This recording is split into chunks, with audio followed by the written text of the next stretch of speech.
कौन सा चीज है? सरकार मरीज है। अरे लेकिन ये तो बहुत नरम है। ना हजूर तो कर देखिए, बहुत गर्म है। पास आओ, मुंह में ले लो थर्मामीटर। डरो मत बची। ओ लो लो लो लो लो लो लो।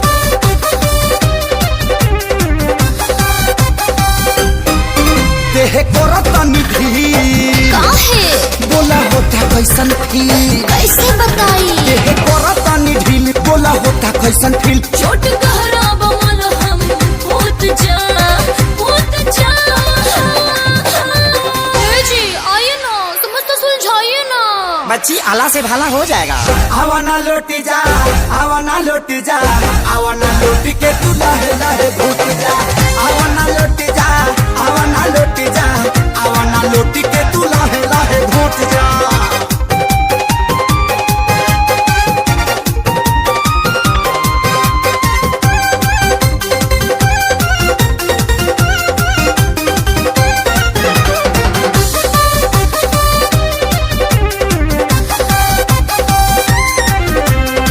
बारू तू मोम लेखा नरम जी। देखी तो देह बटे गरम जी।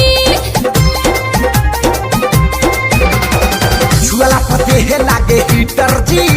चार लागे कमर के भीतर जी। खाला खाला डबले ना ना ना ना। जल्दी कहीं जाई से। अच्छा खाना खाना डबलेट जल्दी कहीं जाई से। बाटे लम्हर दवाई लावे छोट जा छोट जा। तनी पास आइए ना, हाथ से दवा खिलाइए ना। तो मुँह बाइए ना।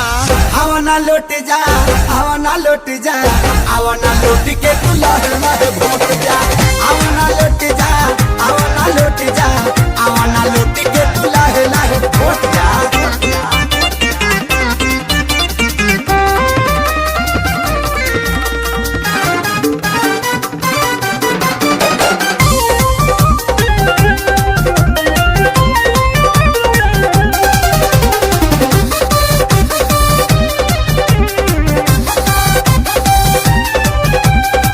आवा लगा दी इंजेक्शन हो। ना ना ना कॉफी रिएक्शन हो।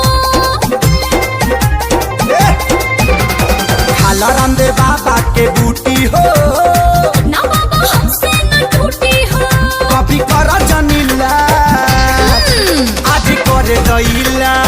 कर दीजिए ना। कभी करा जनीला जी आज करे दैला। सूती कपड़ा भेजा के माथा तोप जा तोप जा।